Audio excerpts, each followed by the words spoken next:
Hey everybody, this is Matthew Soltesiak, and you're listening to Not the Same Old Lions podcast, part of the Minute Media Podcast Network.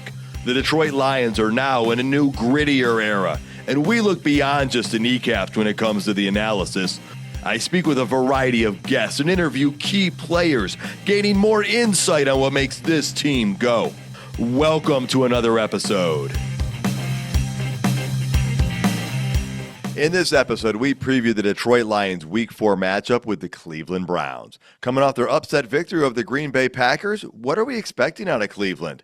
And how do we think the Lions are going to come out after that incredible Monday Night Football victory against the Baltimore Ravens? That and more. Let's get to it, Lions fans.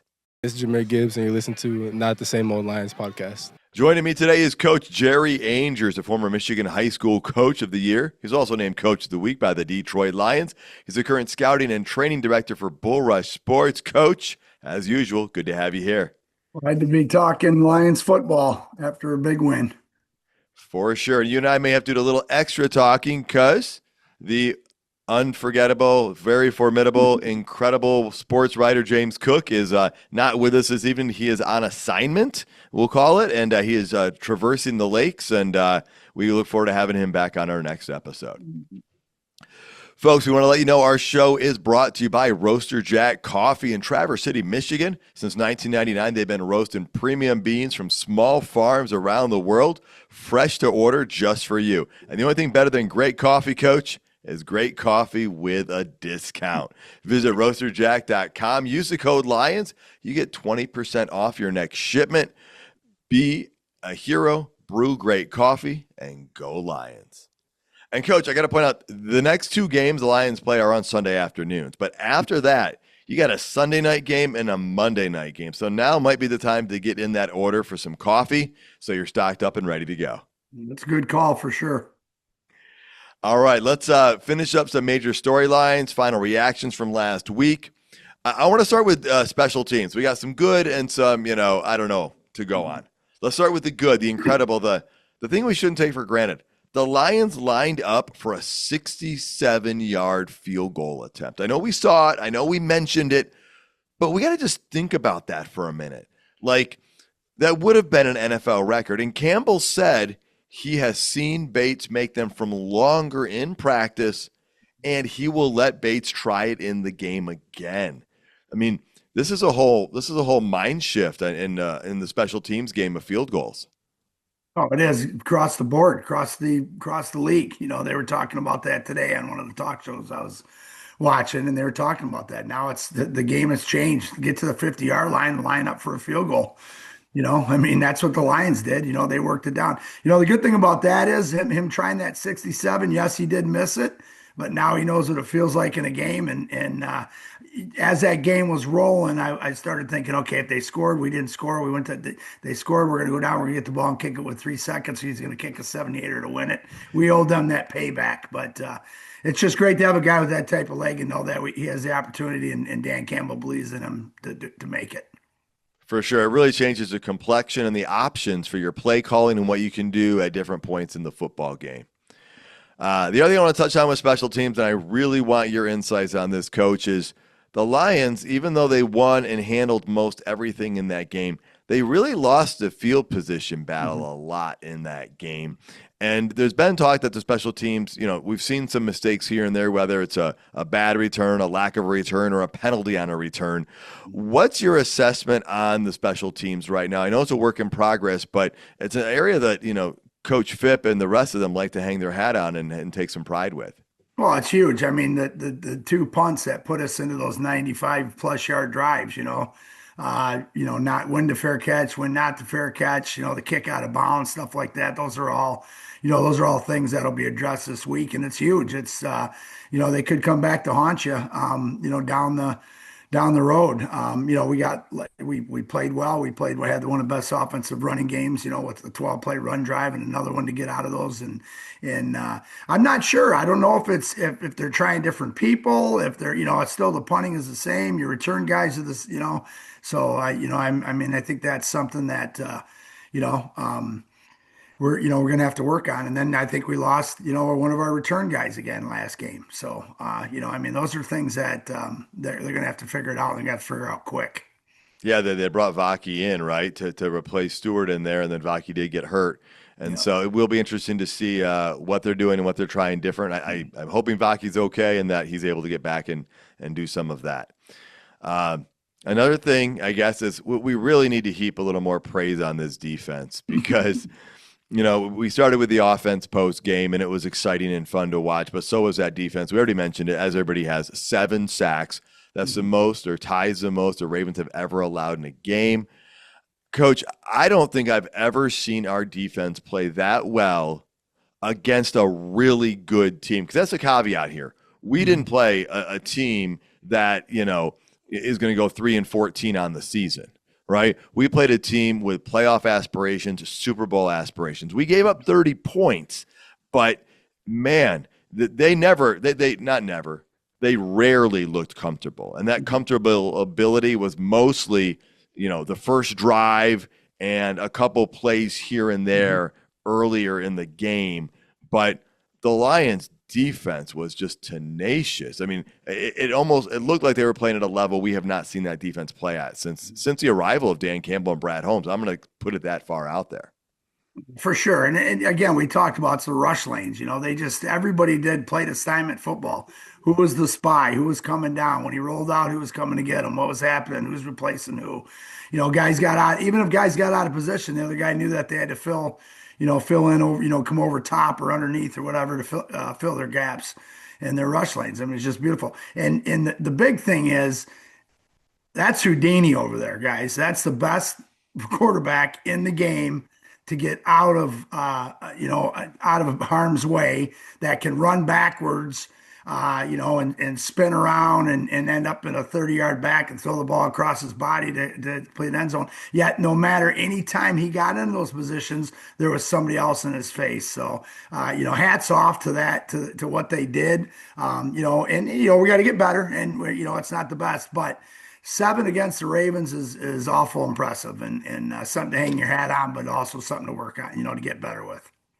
Oh, for sure. And so much kudos to Calvin Shepard on being prepared and having his guys ready. And I got to take something off of social media here where Lamar Jackson said in watching the film, he didn't see moments where he could have taken off more. And he was asked about holding onto the ball longer. And he said, he was waiting for routes to develop. And I know there were some passes completed here and there by Lamar Jackson, and Terry and Arnold, took a little heat for some of those early ones. But that one touchdown pass, that was like on the money to Andrews. Anzalone had solid coverage on that play. Well, here's Dan Orlovsky's response to the Lamar Jackson stuff. He said, 1, Lamar did not have chances to take off more. He was often spied or double spied. And the reason he held on to the ball longer was credit to the Lions. They were very sticky on their coverage and people were not open downfield. And so they did such a great job mixing things up, giving different looks and keeping Lamar guessing really, where they didn't just stay into one look. And so that's a lot of credit to the defensive scheme. And, what do you say about that? Or, what's your dissection on how they can create such chaos, I guess? Well, Hutch said it in all of his interviews, the mirrored, between the D line and the coverage, and that's the big thing. You start getting pressure on a quarterback like they did, and then he looks down and he can't even dump it off quick. We talked about, we gave up 30 points. Okay. But that last touchdown was garbage. It was a garbage touchdown. There was 2 plays, and people didn't even see the. Oh God. Anyways, Arnold had the guy on it. They tried to run a takeoff route. Arnold pinned him to the boundary. That we gave up, which Dan Campbell was so upset on the sidelines on when it was Amik, Branch, and Campbell corralled the ball carrier. They threw that little short route to Hill. Yeah. Yeah. Branch came in for a big hit and they all bounced off each other. Meek tried to strip it and they ran down. And that's why they ended up scoring there. That series is over with. So, but again, those are teaching moments. Those are things that I'll guarantee Campbell brought that up right away and said, you got to get the guy on the ground, guys. It's not about highlight reels. So, But and again, Arnold's taken a lot of heat, but I still see a lot of great coverage by that guy, and he's only in his second year. That's the other thing to remember too, right? There's so much growth for so many of these players. They're still on the rise. The trajectory is up. And we know coming in how difficult the Lions' schedule is perceived to be. And again, schedules are, your difficulty of your schedule goes up and down because there's variables that happen with every team throughout the season. But Campbell, in postgame, we all saw it. He spoke about how the win showed the Lions what it was going to take to beat a team of that caliber. And beating the Ravens on the road showed that the Lions can beat a very, very good team. I think it elevates the franchise, and it just gives you that much more confidence. And Coach, you've often, when you were a head coach, you would purposely schedule tougher teams. And so, I know wins matter and losses matter because records matter, and the Lions don't get to choose who they schedule here. But what does it do for your team, win or lose, but especially, win, when you're able to play a team like the Ravens in the regular season here as the season goes on, and your goal is to get into the postseason? Well, I mean, you learn more from a loss than you do from a victory. Everybody knows it. I mean, that's one of the best things. Some of our worst losses in the days that I coach were the best lesson and got us to the next step and got us to where we need to be. Going in and playing in Baltimore, going to be playing in Philadelphia, going to be playing in Washington, going to be playing all these different venues, and it's just going to build. It's gonna harden the skin of the Lions, and they're gonna get to a point to where nothing phases them. Whether it's loud crowds or anything like that. The loud crowds phased us in week 1. They didn't phase us in week 3. And again, another learning moment. So looking forward to the rest of the season and how much these guys will improve. For sure. And another thing I want to go back to is the formation stuff that we talked about. Last week we were like, why is St. Brown in the backfield? The first time was kind of neat. The second time it's like, huh. And after the show, you kind of talked about it a little bit, that they're always putting stuff on tape. But even I can't believe somebody actually asked Campbell, what's his philosophy on this? I'm sitting here thinking, do you think he's going to tell you the exact game plan that he wants every other coach to not know? But he did say, well, we get a look. We put a look out there, so we see the type of look we get from the defense. Yep. We think we know the look we'll get based on their tape, but we want to see what we get in the game. And then we know we have another play that we want to run out of that formation. And if we like the look we think we're going to get, we've got that. That's just intelligence. Good coaching. You have to, you're always working for the next play. You're always working for the next game. You're always, you don't come in there and say, oh, we're going to run this, and this, and it's all going to work. For instance, even with the triple I, whatever you want to call it, the triple I that they lined up in, as soon as that came out, you're going, what'd they do? They ran power. It's like wishbone, or it's T format, the T, the same thing, power right, power left. And then what did they do? They ran it, power right with Gibbs going for pitch relationship the other way. Got the team leaning and then freaking hit them quick on it. So everything is a setup. You may run something in the first quarter and you may not see it again to the fourth quarter. And everything they do is by tendencies, is by percentages, and it's by alignments. And it's, on 3rd and 4, we know the way they lined up on this last time and we ran this, we know we can tweak it and run this and get the first down. It's just great coaching. That's why that staff is incredible, replacing 2 coordinators and 6 assistants, I believe, and they continue to grow and continue to roll. That they do, and going for it. The I don't know if it's national media or if it's just some people, they call him Gambling Dan, Gambling Campbell, and here's the thing, he's not playing the lottery, folks. He's not. I'm gonna make an analogy. Now I'm gonna say he and Brad Holmes are like stockbrokers. They're investing. They're making investments, and it's very, very calculated. It's so I'm just putting it at a different level. I know that maybe he and Brad might not want that analogy because for whatever reason, but I think it's that intelligent and that precise where they know what the playbook is. They know what their options are in those situations, like that game with a minute 53 left, it's 4th and 2, and you're at midfield. And not only do they go for it, then they throw the pass they do. You've got the right guy, the right team. And some of it's from learned experience that he's not just gambling, he's looking at all the facets of it. And coach, I know and again, share whatever you want, but I know you're a big proponent of his calculated decisions. That's what I will call them. Every decision's a risk. I don't care if it's 1st and 10, whatever you're doing, there's a risk. But I don't call it gambling. I call it investment or calculated decisions.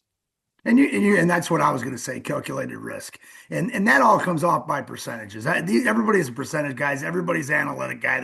They probably got 5, 10 analytic guys up in the booth that are going on 3rd down. You do this and stuff like that. I did that for 2 years at Saginaw. And those percentages, I can remember getting on the horn and talking to the D coordinator and say, hey, the percentage is, and you get into that 70, 75 percentile, that's a pretty good, you're pretty good shape to be successful in that play. And here's one that talking about that kick, I was just thinking of that, what you just talked about. If we don't get it on that down, we have a 7-point lead. There's just under 2 minutes to go. We have 3 timeouts. If Lamar has short field, Lamar is going to go down and score, possibly. Our defense is playing well. Calculated risk. Our defense is playing well. If he does score, calculated risk, we're going to get the ball back. Calculated risk, we are probably going to drive down inside the 50-yard line. Calculated risk, that's been it. And calculated risk, we just missed the 67-yarder before, before halftime. Risk, he's not going to miss 2 of them. We win the game by 3. All calculation, guys. I'm telling you. Exactly. And again, I do get it that, certain things are riskier than others. I'm not discounting that one bit, but I don't think it's just, hey, let's just see what happens. Hey, let's just see what happens. There's a lot more elevated stuff to that. Yes. So, and more than we have at home being armchair quarterbacks. For sure. All right, well, let's hit the injury report real quick. Decker, Mohammed, and Daniel Thomas and Vaki were no practices today. With Decker, we expect that to just be a day off for him, and Barnes was limited with his practice. Is that what you saw? Yep. Which means Jack Campbell practiced. Yeah, I mean, that's good. cleat and all, or whatever he got to his face that might require multiple stitches. Did you hear Campbell talking about he's in the huddle and there's blood spewing out of his mouth? Tell me you're not going to play for a guy like that when he's calling a play and there's blood coming out. Let's go. Yeah, I mean, that right there, that amongst many other things shows how different it is for having skills for the NFL and toughness that myself could never even dream of having. That is just darn incredible. So, and you know what? There's probably some people that do play that couldn't do what he was doing because not everyone can be a Detroit Lion. Yep. All right, quick division news. Lions, Packers, Vikings all sit at 2-1, coach. The Bears got their first victory. They're 1-2. Their offense did pretty well. So Vikings are on the road this week against Pittsburgh in Dublin. So I guess they're both on the road. The Bears are on the road against the Raiders. And then Sunday night, the Packers are at the Cowboys. And so Micah Parsons is probably excited for that game. But, any thoughts on the division at this point?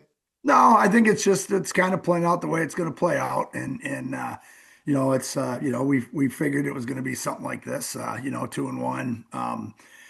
We didn't think, the Packers would lose to Cleveland, but Cleveland's a good football team, and we're about to face that team, so it'd be interesting. So, but yeah, it's where it should be right now, and let's just keep winning, 1-0 every week, and it doesn't matter. There you go. I'd agree. I think it's kind of where we were expecting for the most part before the season started with records like that. Not a shock. Maybe didn't get there exactly the way we thought they would, but there they are. Okay, well, let's move on to previewing Week 4 game between the Lions and the Browns. We're going to get started with my interview. Joining me today is Anthony Lima, radio host at 92.3 The Fan in Cleveland and sports anchor at CBS 19 News. And if you need to add one more thing to Anthony's resume, it's that he and I were actually classmates back in Syracuse back in the day. Anthony, thanks for taking time to talk NFL Cleveland Browns football with me. And the fact that there definitely are people far more famous from our graduating class and from the Syracuse class from that time span than we are. So It's always good to maintain some of that jealousy for our classmates who are doing so well. Shout out to Ouija. She's a rock star covering the president and covering politics. But anyway, Matt, it is an honor and a pleasure to be with you today. There definitely are. And, we got Kimberly Martin, who was in the Yep. Newhouse program with us, working for ESPN as well. But it is fun to connect with you. It's been a while, and it's a great time to do it because both teams, the Cleveland Browns, the Detroit Lions, are going to be playing this week, and both are coming off very big wins. And I really need your help on the Cleveland Browns because they are an interesting team. I think they've got even more intrigue after their win against the Green Bay Packers this week, coming from behind. And I think everyone in Michigan would like to say thank you, by the way, for that win.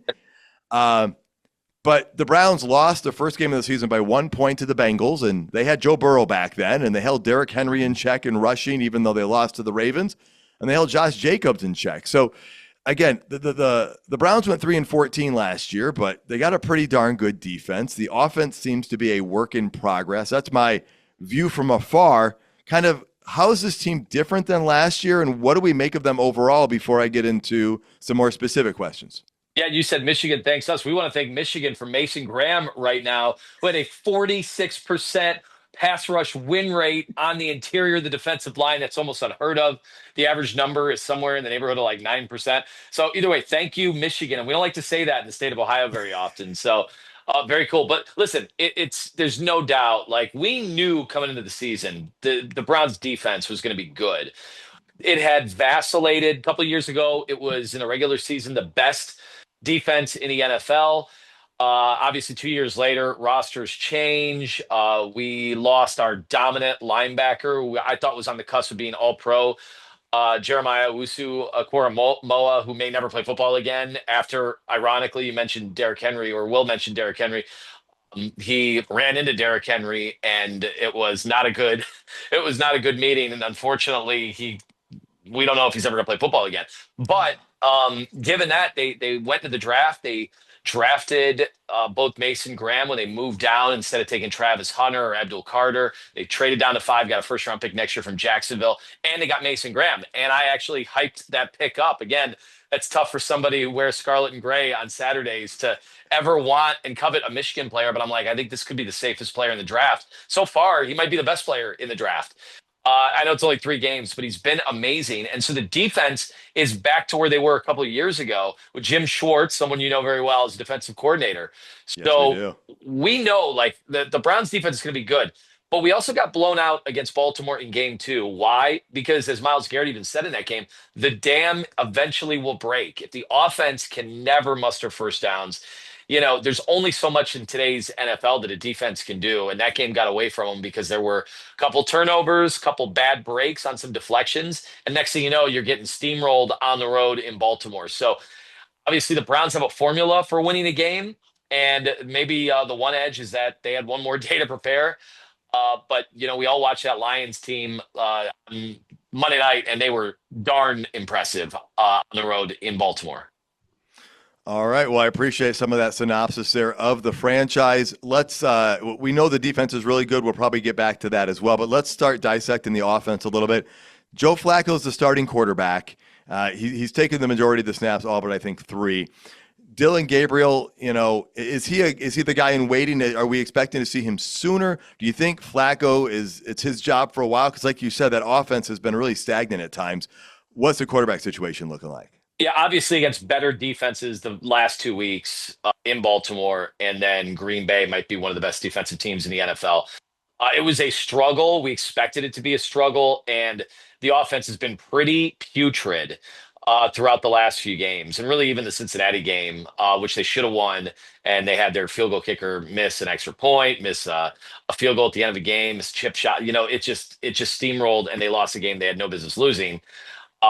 The offense is really bad, and had they have lost that game, which they probably should have against Green Bay, where they were down for 57 minutes, I think they might have made a change. I think Dylan Gabriel would have brought in. Now, that doesn't necessarily inspire a ton of confidence.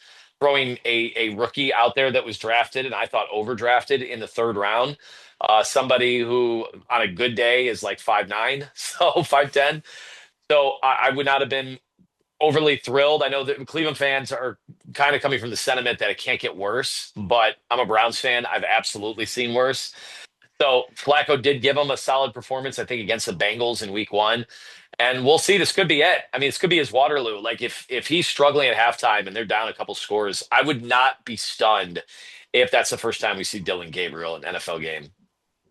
All right, I was wondering about that just because if the offense isn't working, they might make a switch or an adjustment. And there's there's a few names that Lions fans and average fans will recognize on the offense, like Jerry Jeudy, like David Njoku. But Quinshon Judkins, is he the new lead running back in Cleveland? I mean, he's 5.5 yards a carry is what I'm seeing. And he's only played the last 2 weeks. He didn't play the first week. Are you seeing gains from him, and you have confidence in the potential building of the running game? He's had three awesome runs. And so maybe you can say on one hand that is inflating the yards per carry because if you take away the three runs, he's averaging 2.8. But then I look at the rest of the NFL, seems to be a common denominator. Same thing with Derrick Henry. Another mention, he's got like five great explosive runs, and the rest have been very average. It's a weird time right now in the NFL where teams are trying to get back to a running game, and it's a lot more dink and dunk, and the a depth of target for passes as hasn't been this short in many years, but it's running back by committee on a lot of teams. It won't be that way with the Browns. It's going to be Quinshon Judkins, and the only reason he didn't get all the carries the last few weeks is because you got to remember he did not participate in training camp. So it's pretty crazy to have a rookie, given some of his off the field issues that is still being kind of litigated by the NFL. He wasn't charged, wasn't arrested, and an alleged domestic assault that happened with his girlfriend or ex-girlfriend or whatever. So we're still waiting on the NFL. We were thinking there was a chance he might get suspended this week, and we didn't get any news. So we don't know if he's getting suspended at all, and if so, when it would happen. But he had two special runs. I say special. He didn't score touchdowns or anything like that, but I think he had a 34-yard run where there wasn't much of a hole, and I think a 14-yard run or something in that vicinity, and it kind of looked like Nick Chubb. And that's something we're trying to replace Nick. Obviously, he had Yeah. two devastating injuries, and we thought in Cleveland he might have been as good as both Derrick Henry and Saquon Barkley for about a 4-year stretch. I know outside of Cleveland, he's probably never going to be remembered that way, but we thought he was absolutely dominant. And so they're trying to, find his replacement. And Judkins looks like he could be on his way. He did get tracked down by a safety last week, 30 yards down, but it was still a great run if that's what they needed to do to put together a drive against Green Bay. So I'm really excited to see him in this matchup, especially against your defense coming up on Sunday. All right. Well, what role is the offensive line playing in the overall offensive, progress or success or lack thereof? It's a bit of a mess, even though I thought they kind of held their own against Green Bay, and we know how formidable that front is. Certainly don't need to tell you in that division. Yep. Micah Parsons, I thought they would get to Joe Flacco a little more than they did. On the fourth play from scrimmage, DeJuan Jones, in his third year, he had gotten moved to right tackle right before the game. Okay, so he was supposed to be the future left tackle. Unfortunately, I don't know if he's too big. I mean, he's one of the biggest guys in the NFL, and he's had first two seasons, he ended with injury. Well, this past game on play number four, he gets injured and he's out for the year, right? So now I'm thinking, oh God, we're going up against that front with, now you got guys all sorts of out of position. I thought they held their own. So I do wonder now that Detroit has seen it. They've seen it on film, what that is going to look like. But yeah, that's going to be such a huge focal point of this game. I'm really intrigued to see, how they hold up again, because if it is a struggle this week, I'll be nervous. I will be nervous the rest of the year because the Browns have had really good top five, top seven offensive lines basically for the last 8 years. And they've aged out. The veterans, Joel Bitonio is an all-pro, I think borderline Hall of Famer. Wyatt Teller has been incredible, and he is starting to look like he's past his prime. Jack Conklin has not played over the last few games with of a nagging injury, elbow injury, so we don't know what his status is. So I don't know. I don't know what that's going to look like. It's anyone's guess right now in Cleveland. All right, well, let's go to the area we do kind of know a little bit about, and that's the defense. It's pretty darn good. Miles Garrett's the name everybody knows. There's a host of other players who are, huge contributors. You guys sacked Jordan Love 5 times last week. Held the Packers to 2.6 yards a carry. That's the week after shutting down the Baltimore Ravens running game and Derrick Henry. And so, is that the strength of the defense? Is stopping the run game? Is it a balanced attack? Tell me, a little bit more about the defense and how it's working together. They've been so dynamic at every level. And it's all obviously starts with Miles Garrett, who has, I thought for many years, was a great argument to have with him and say Nick Bosa or him and TJ Watt or him and Micah Parsons. I got to tell you, Matt, right now, there's nobody in his stratosphere. And that's not me with the, rose colored, Cleveland Browns glasses. I think every metric is kind of showing that. He has been so dominant. This is the best he's ever played, which is a scary thought considering, he was Defensive Player of the Year a couple of years ago. I think he would have had a shot last year had the Browns not have only won 3 games. So it's tough to lay claim to that when your team is so bad, and the defense did take a step back last year. So Miles is playing on another level. I mean, I had the audacity to compare him to Jim Brown over the last week in terms of the best Browns ever. People don't want to Yeah. hear that are over a certain age because obviously Jim Brown has titles, not Super Bowls, but titles. Not your Lions fans newfangled. can understand that one, Right, certainly. exactly. I know I'm preaching to the choir. This newfangled Super Bowl that the kids talk about. We had championships when men were men. But, Jim Brown played 9 years. This is year number 9 for Miles, and it looks like Miles could do this for another 5 years. He has been unstoppable. And I mean, you're going to see still images on social media from last week where not only was he double teamed, it looked like there were like 3 guys around Miles. Well, what did that do? It allowed the rest of the defensive line to feast against Jordan Love. He was so confused in that game. He walked himself right into a sack from rookie linebacker Carson Swessinger, and then he inexplicably on a 3rd and 3 just threw the ball to the Browns because they confused him so much. Had they have done anything else, had they have just punted on 3rd and 3, the Browns would have won the game because they could not have driven the ball 80 yards down the field. So that is what kind of havoc right now Miles Garrett is wreaking. It is scary, and this seems to be the most complimentary the rest of the line has played in Miles Garrett's career. And he's had good players alongside him. He's had Jadeveon Clowney, he's had Za'Darius Smith. He's had good players, but this is just on another level. This defense through 3 weeks. Yeah, and again, that's been the difference maker. It was the difference maker last week. It kept them in it. Like you said, they should have won week 1. So, we know the defense is a strength, the offense is a part in motion. You talked about there's like a formula that they apply or there's an approach they take. I think that's on the offense. What is their game plan? How is it that they try to succeed offensively or in the game? Yeah, I think and this is tough considering Joe Flacco's your quarterback, but it's going to be ball control and not turning the ball over.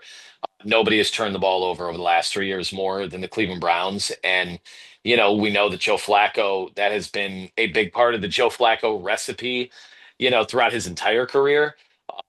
Certainly, yeah, his arm looks fine, but, his mobility is totally shot. And if the Browns get down a little bit, Joe starts to press. He starts to chuck the ball down the field.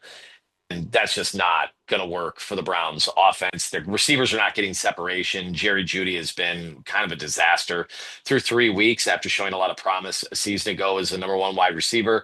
Browns have a very, very fun rookie in Harold Fannin who played right up the road from both of us at Bowling Green.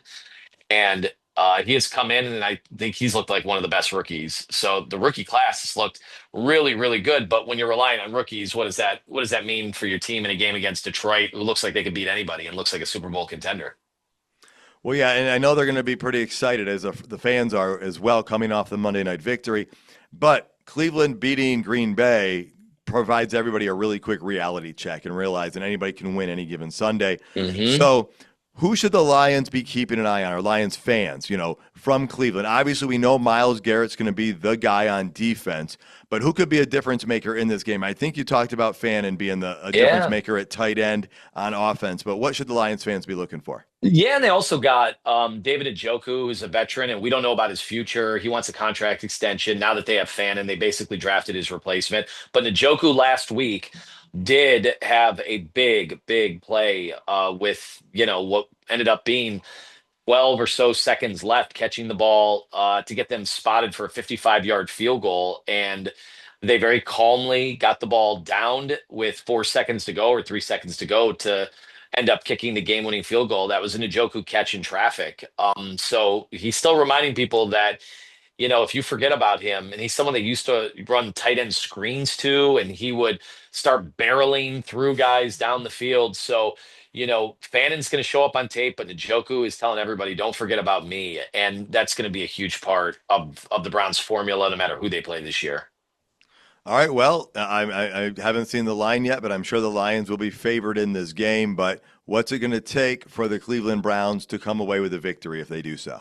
I might have seen 8.5. I'm not sure how crazy that's going to move, but look, yeah, I expect Detroit to win. It's a home game now. I don't know if you remember, and if this was as big of a deal in Detroit, but we used to have a friendly preseason rivalry called the GLC, the Great Lakes Classic, where the barge was at stake, bringing Detroit and Cleveland into this newfangled rivalry when the Browns returned, I think, in 1999.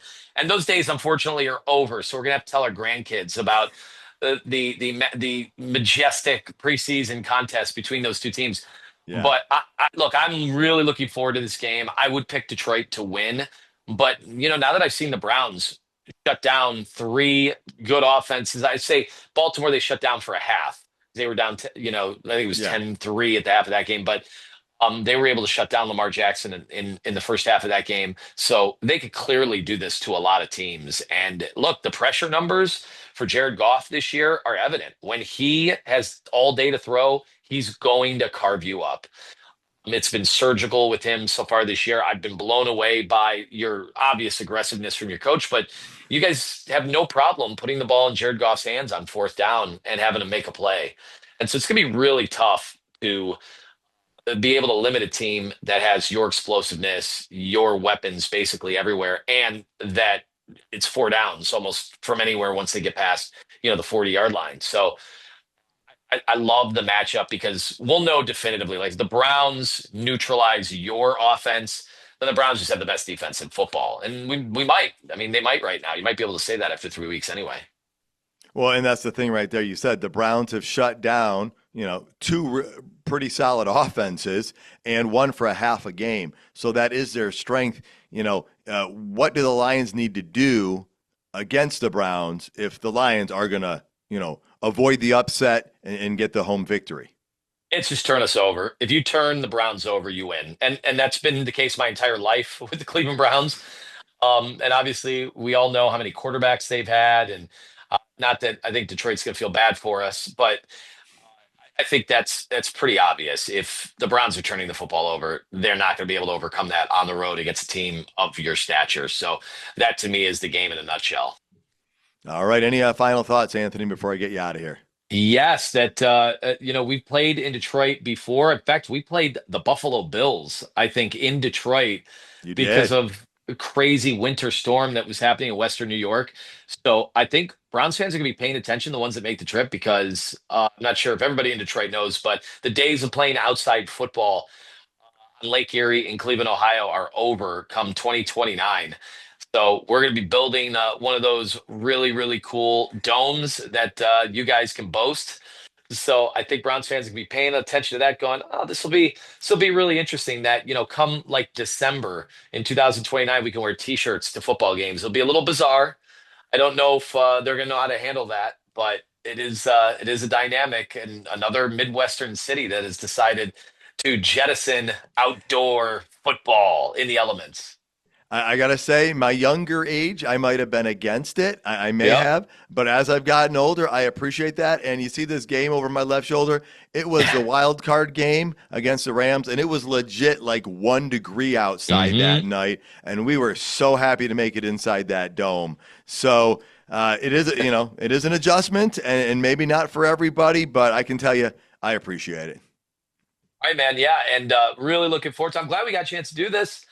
This was great. This was great. I don't know. Maybe this comes down to a late kick.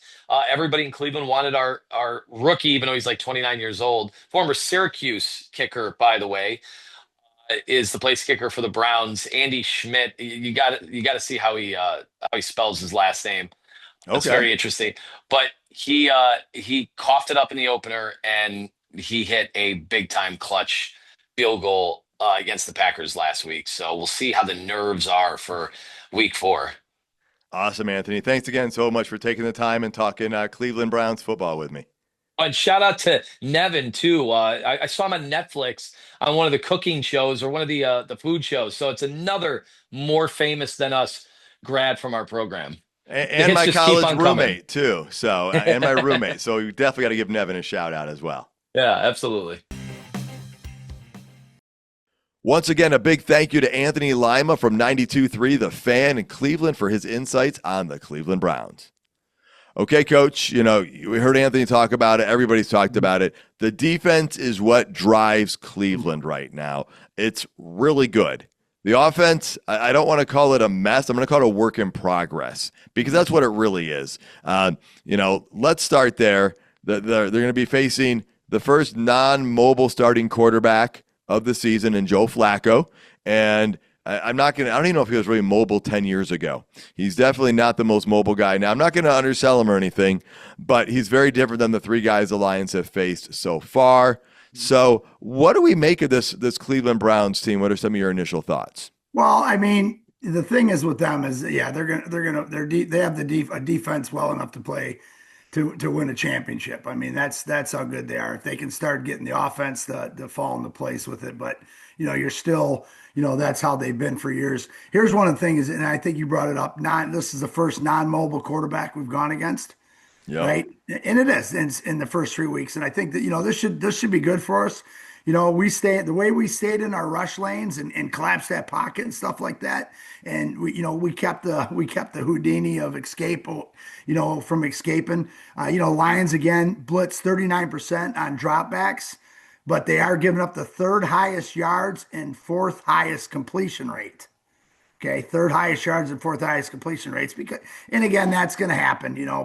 When you get 7 sacks, it really doesn't matter, does it? Because the next time you got the ball, the percentage if you're going to get another sack, they're punting anyway. So, and then Flacco, he's got the 2nd lowest yards and 5th lowest completion rate when being blitzed and when with pressure. So something's got to give here, and I think it's gonna give. I think it's gonna be a bonus for us. I think our coverage got better. I think you look at the talent wise that the Ravens and the teams that we've gone against receiver wise. I don't think Cleveland matches up very well with that. They do have 2 really good tight ends who are both in their top 3 in receiving. The rookie Fannin from BG, watched him a ton last year.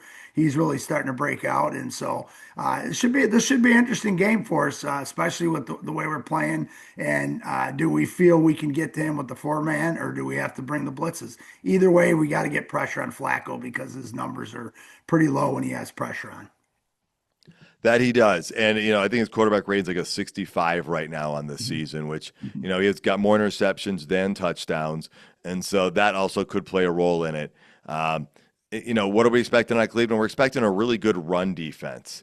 All right. In week 1, the Cleveland Browns against the Bengals, they allowed 2.0 a carry. All right. And you're like, okay, well, who was the rusher there? Well, it's Chase Brown. Okay.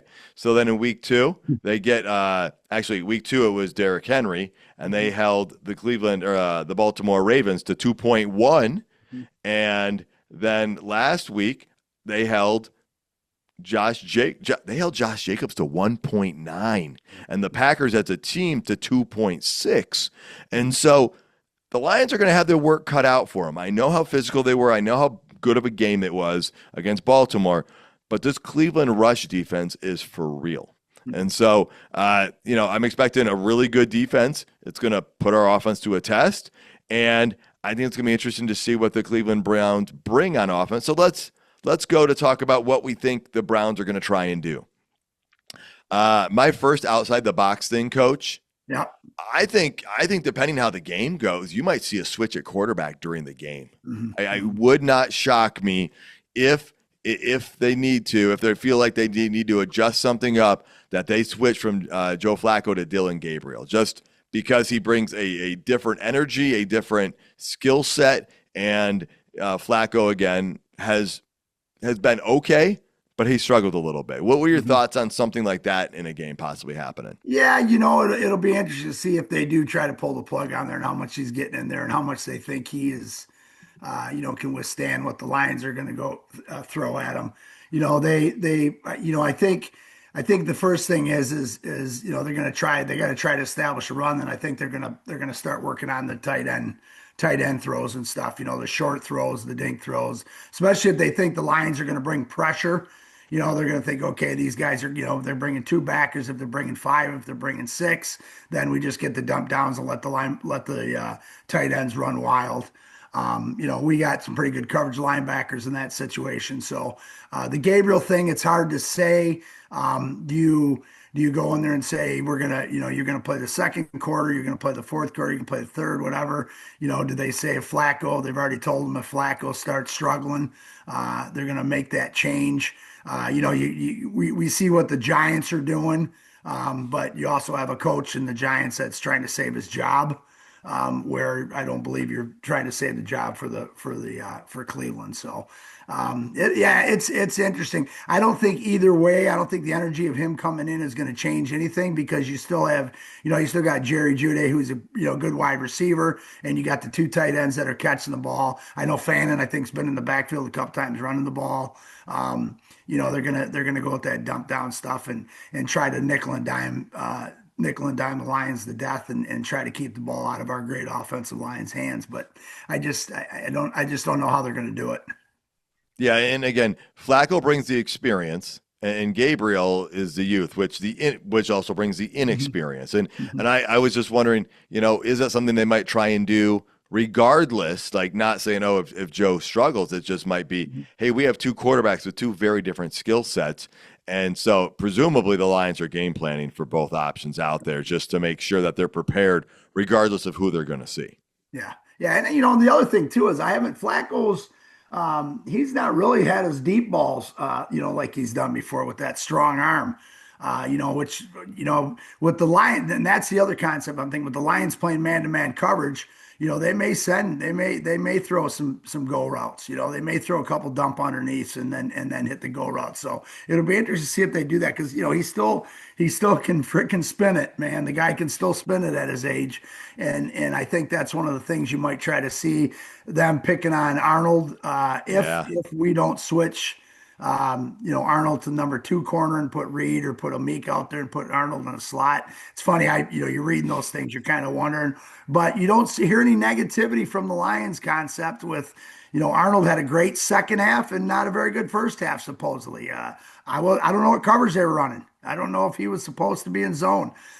I think when he match zones, which I think is what they're doing, he has a lot more problems with match zoning where the guy comes in his zone, then he's got to go man to man than he does when he's up pressing. So Okay. yeah, so it'll be that's just from watching tape and seeing what I'm seeing. And again, I don't know the calls, but I just think that's his biggest thing. So Flacco maybe air it out if halftime is not going so well.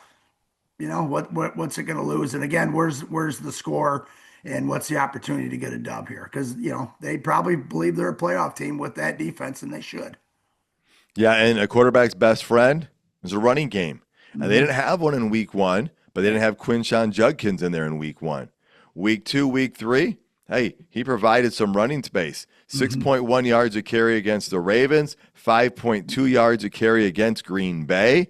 And so if they can try and get that going, that can help them. So I think they're going to try and do that.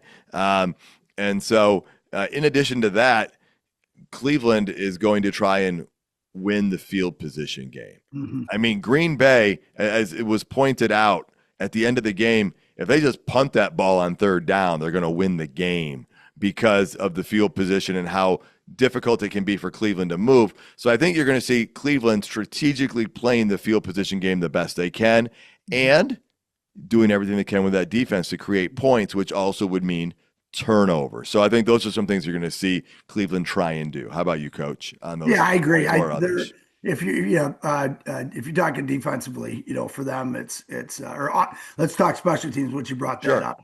the Packers, remember, we possessed the ball longer than the Packers did in that first game. We had that big drive, Packers pinned us deep. We had that big long drive, which we got 3 points out of it. Last week we had two big long drives that we got 14 points out of it. So I think that's the thing that we learned. So they probably have to look at some of that Packer game plan, and and kind of the game plan that the Ravens did, pinning us deep. But we answered by bowing our necks up and putting in the trenches and letting our five big hogs up front move the line of scrimmage. And so I think, that's kind of the concept they can do. And again, I go back to that. How do you possess the ball? A short 4-yard route against our stout run defense is a pretty good run, and you might see those, are they gonna, dump it to the back? Are they gonna run those, and run that 12 personnel set? So, yeah, it'll be interesting. It's gonna be a fun one to watch for sure. All right. Well, folks, I want to let you know that today's show is sponsored by Roaster Jack Coffee out of Traverse City. They've been roasting coffee since 1999, bringing beans from small farms around the world, fresh roasted to order coffee at roasterjack.com. And don't forget, use the code LIONS. You get 20% off. Coach, now let's turn to what we're expecting out of the Lions. They're coming off a really big win. And I think the number one thing they're going to try and do, well, first off, I don't think they're going to take anything for granted. And I think the Green Bay Packers helped us make sure that happened, even if we knew it was going to happen already. The fact that the Browns beat them, it's like, all right, well, here's a quick, easy reminder in addition to everything else we already know. But I think the Lions are going to try and run the football, something nobody else has done against them. I mean, effectively. I think the Lions are going to try and do that and use some play action. So what are your thoughts on the Lions trying to establish the running game and the possibility of that? Yeah, I mean that's definitely you go to their defense, they've only given up 200, I think it's 204 yards total, their first points allowed, they're 19th.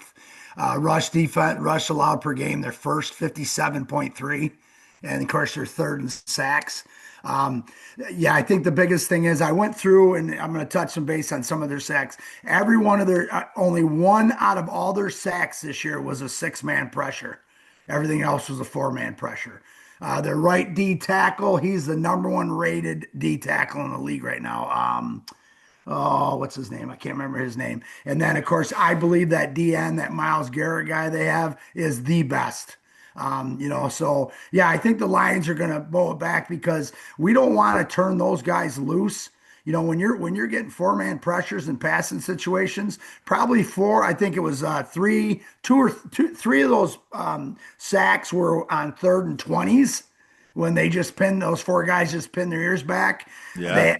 But they also had sacks on some 1st and 10s also, which tells you how good they are. And I don't remember exactly who they were against. I think those were both against the Bengals. And anyways, or Packers, I mean. But so that's the big thing you got to look at. So I think we have to establish that run. We have to get into that to get them into where they are out of their comfort zone, where they have to bring some blitzes, and they'll splash a blitz in there just to catch you. And with what we did last week, I think that's going to bode well for us on the offensive line. Oh, for sure. And I think they're going to try and work a lot of motion, try and read the defenses as they normally do. And again, use play action because we know how big of a deal that is, but you're going to have to get the run game going. And I'm not taking any team for granted. We've seen it happen time and again. You saw it last week where there was, not a lot of expectation, and then, Cleveland won and multiple other teams won on last seconds. I'm expecting the Lions to play calculated football in this one, Coach. We already talked about, how Dan Campbell calculates. Well, all right, they're at home against a team that does not have an explosive offense. Coach, that can change a game plan. I mean, it's a great defense, and it's a potentially good team, potentially.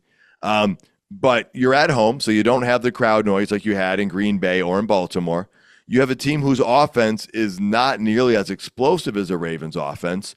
And so there should be some philosophies that are a little bit different on things you can do and things you try to do. Is that kind of the case that you've experienced you've got a different game plan for different opponents, right? Yeah, oh yeah, and this is one of those games too that the Lions are sitting back and going, "Oh, they can't stop the run, or they can stop the run. There's no way we can Yeah. run on them. They're at the level. We're going to go and prove them wrong." But the other thing too is that's the calculated part. They're going to set that up. Now, are we going to set up the run with the pass this game? To get them on their heels a little bit. We kind of did that against Green Bay. Our first play was a pass play. And here's the thing is, so you got Collins, Graham, the rookie, the D tackle. He is just coming into his own already. We knew he's going to be good. We watched him last year. That was one of the guys we had hoped. And then Hunter. So that's the biggest thing. So then here's a couple stats. So they run 51% man coverage and 49% zone, of course. They run base personnel 25.8 times. They run nickel 54%. Okay, Yeah. 54% nickel. All right, so let's talk about just in man coverage. And you talked about motion. I'll bring that up too. That I found out on film. I found on film. Golf versus man is 19 for 23, 168 yards and three tutties on the year. 19 for 23 against man coverage. So they're about 50-50 on that situation. Some of the plays they got beat when Lamar threw against them. Let's see. I think the Bengals also had a big pass play against them. Were the outside routes, and they came off of motion. Okay, so when they ran the motion across, they switch their corner. They slide, they bump, and the safety coming across or whoever's falling across takes number two or number three. Depends what the formation becomes out. So I think that's one of the things we're going to look at. So, if they're gonna go man coverage in that situation, we're going to eat them up because we can go max protect. They don't have the bodies to cover us man to man. We are too Yeah. deep at too many positions. That's just my gut feeling, and which I think will open up the run concept from there. So, let's go back to some of their blitz rates.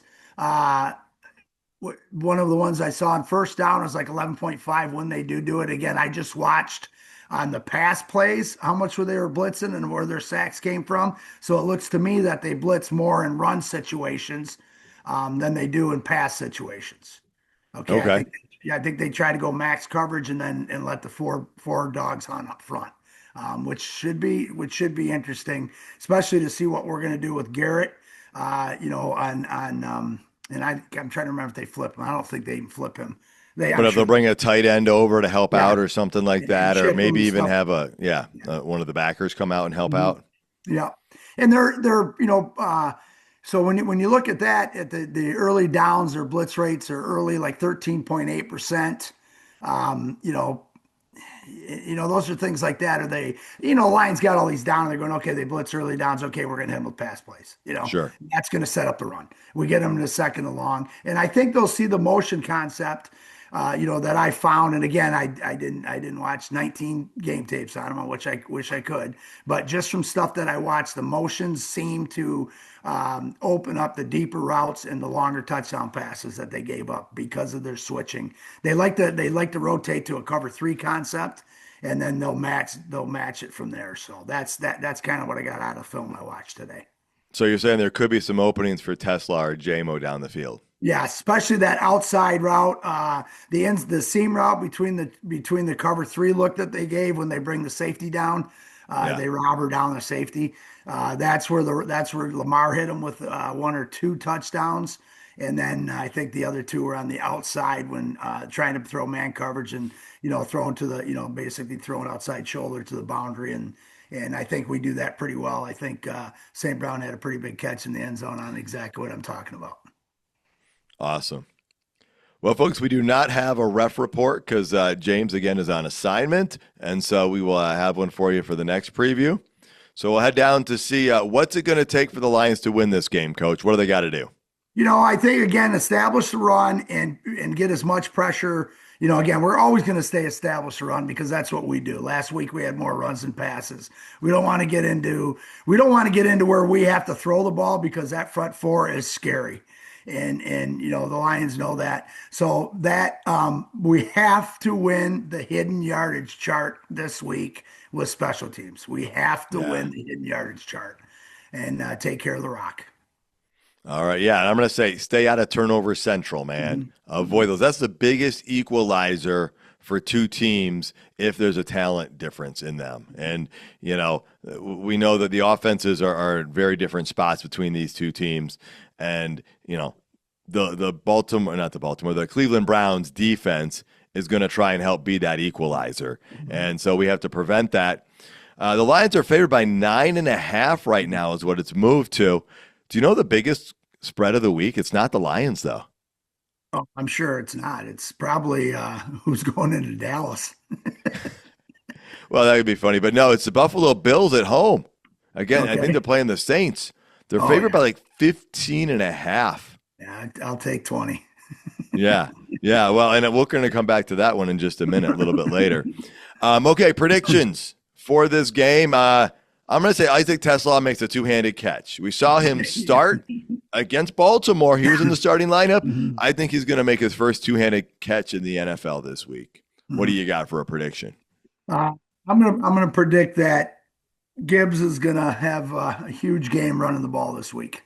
Oh, man, see, you're like more daring than me because that's going to take a lot of something, I mean, for one person to get one catch, that can happen. And so it'll only be his third on the season, but a young season. Yeah. But yeah, I'm not going to discount Gibbs because you feel like Gibbs is just kind of waiting to explode on the scene, right? So, okay, final thoughts. Did you know the Lions game, the tickets for the Lions game, they're $217 this weekend, okay? And that's going against a team that's a 9.5-point favorite. But the Buffalo Bills, favored by 15.5, their tickets are going for a minimum of $261. I'm like, wow. Imagine if the Lions and the Bills were playing in the final game of the season, what those tickets would go for, knowing those fan bases. On the other side, Coach, if you feel like some warmer weather and you want to go to Miami, the Jets and Dolphins, you can get a ticket for $26. I'd love to go see AG. I would too. I'm rooting for him this week, man. I hope his team gets it. Yeah, I'm gonna make the trip down to Detroit also because I want to watch Myles Garrett, to be honest with you, and of course the Lions victory. Yes. All right. You're going to Detroit. That's awesome. It should be a good weekend for the drive down there. And I can't wait to hear about your crowd experience as well. So, Coach, any final thoughts before we get out of here? No, just looking forward to day by day because the season flies too quick. So let's just take it one day at a time and 1-0. I hear you. I hear you on that one. And actually, the Packers head coach got a little upset with some of his players because they were looking like 15 games ahead already. And he's like, this is what I say, 1-0, but apparently I need to tell my players more. And so, I like that mantra. We know the Lions go that way, 1-0. That's what they look for each week. And let's get that victory. Let's go 1-0 this week. Coach, thanks so much for all the insights today. I appreciate it. And folks, thank you for listening. Thank you to Roaster Jack Coffee. Again, folks, they've been roasting incredible beans for like 25 years. Visit roasterjack.com. Use that code LIONS. Get 20% off your next order and get ready for these upcoming primetime games. Thank you for tuning in. Please tell your friends and family about the show. Find us on social media as well as all major streaming platforms. That does include YouTube. We'd love to hear your thoughts and reviews. You can check out more episodes at notthesameoldlions.com as well as some content. And until next time, stay gritty, my friends.